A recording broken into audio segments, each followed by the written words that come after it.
And here we go, the actual crucifixion. And they crucify him there with these two criminals. Now, they were criminals, yes, but they were specifically insurrectionists, freedom fighters, or if you're Roman, maybe you call them terrorists, right? They were violent folk.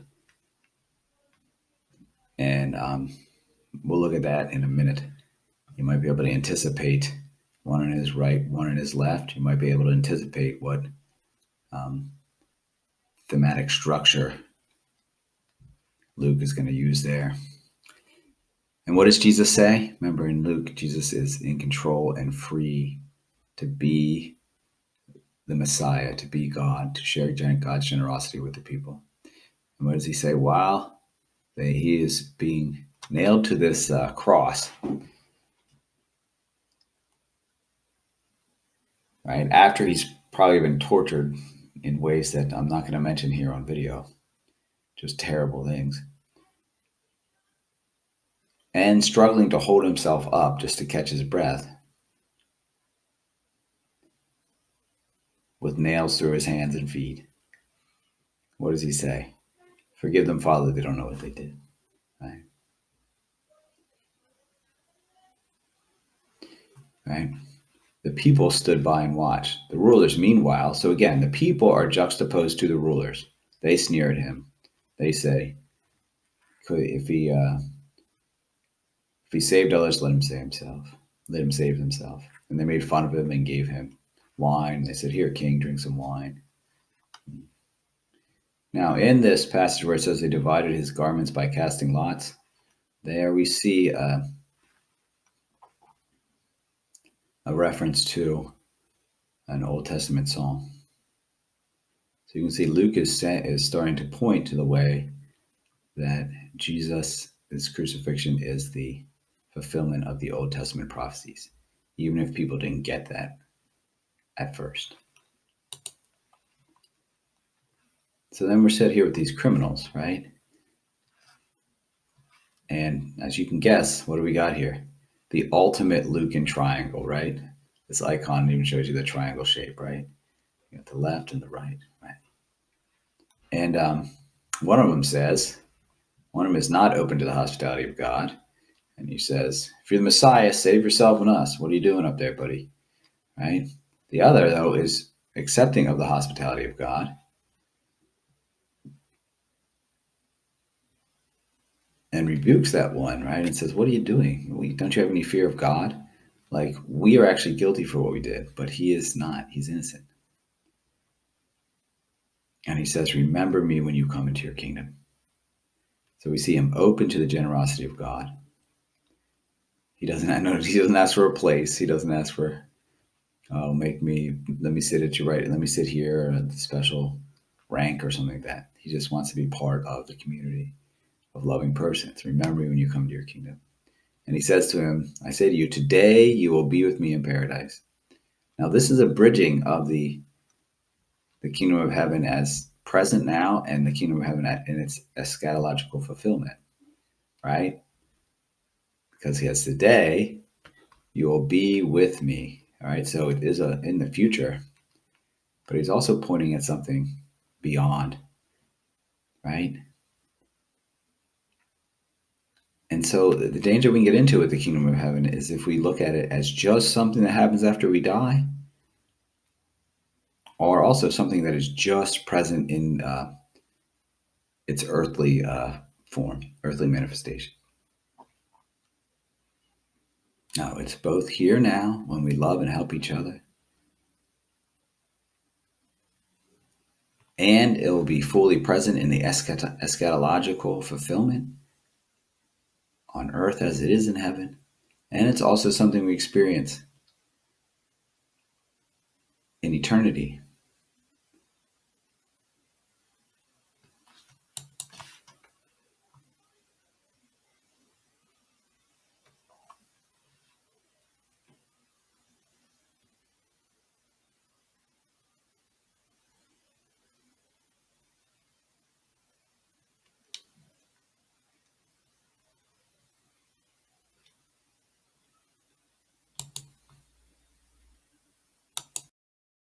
Byrne puts it on page 199, the essence of salvation is not to be saved from physical death, right? But to be with Jesus, right?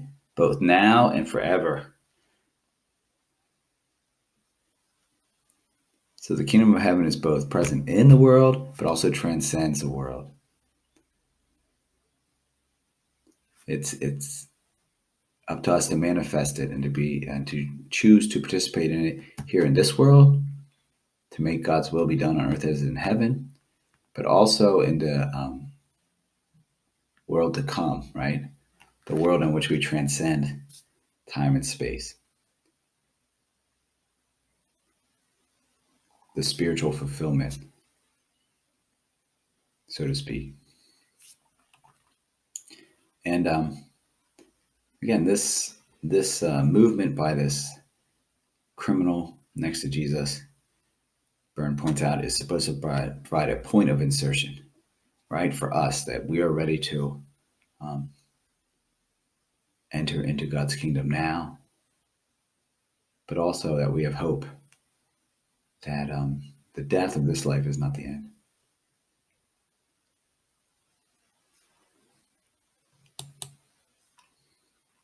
Okay, so Jesus dies, fully human, and he is able to die. And so there's a sign here when it gets dark, right? All of a sudden in the afternoon. That's a sign for those who want to see it. There's an eclipse of the sun. Then there's this other thing that's done. The veil of the temple was torn down the middle. Now, what is that supposed to mean? Well, if you look at the Jewish temple, and here's the overhead diagram of it, when you went in, you could go into two of these sacred areas. This is where the people would gather and pray, right? And many of the religious rituals would be done. But in this back room, there was a special place that was considered so holy that no one went in there, called the Holy of Holies. It was originally where the Ark of the Covenant, which had the tablets of the Ten Commandments and some other holy objects in it, rested. And something called the Shekinah, the visible glory of God, it appeared like a fire at night and a cloud of smoke in the day. The Shekinah was said to rest here on top of the Ark of the Covenant. And it was so holy that you couldn't look on it yourself. You would be overwhelmed. And so once a year, the priest would go in and look at or not even look at it, but just let it shine on his face. And then he would let it shine on his face for a while. Then he would come out, and the shine of the Shekinah that would then shine on the people. And that was as close as they could get, because you didn't want to get too close to God. You just couldn't handle it. Well, guess what happens, though? The veil of the temple was torn down the middle. What are they saying? They're saying there's no longer a separation between God and man. When Jesus fulfills his mission to be fully human and fully divine, he's a human being who loves like God loves. Even the people who were torturing to death, he prayed for, right? What does this do? This redeems the human beings. This reunites the human beings with God. And so there's no separation anymore.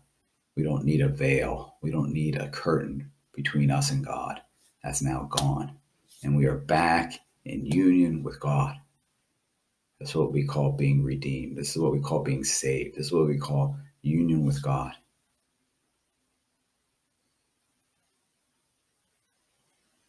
So his death, you see, had a purpose, they're saying. In his death, right, the innocent man dies for us, because in his death, it reunites us with God. Again, it's not just his death, it's actually his incarnation.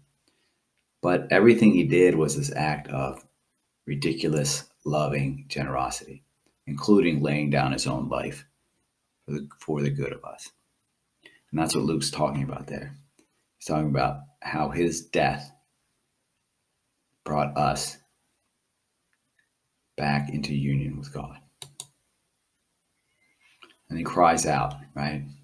Father, into your hands I commend my spirit.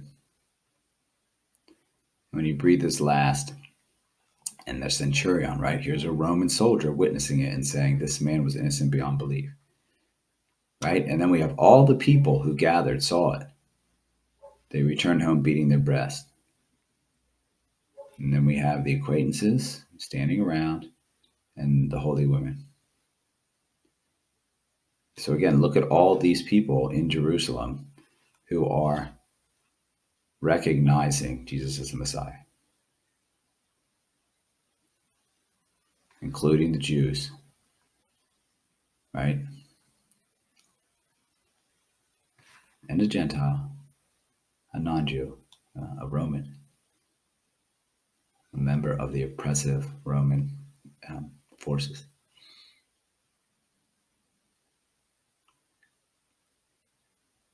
But again, it's not the Jews that are the bad guys. It's the Jewish religious authorities. It's not the Romans who are held responsible. It's the Jewish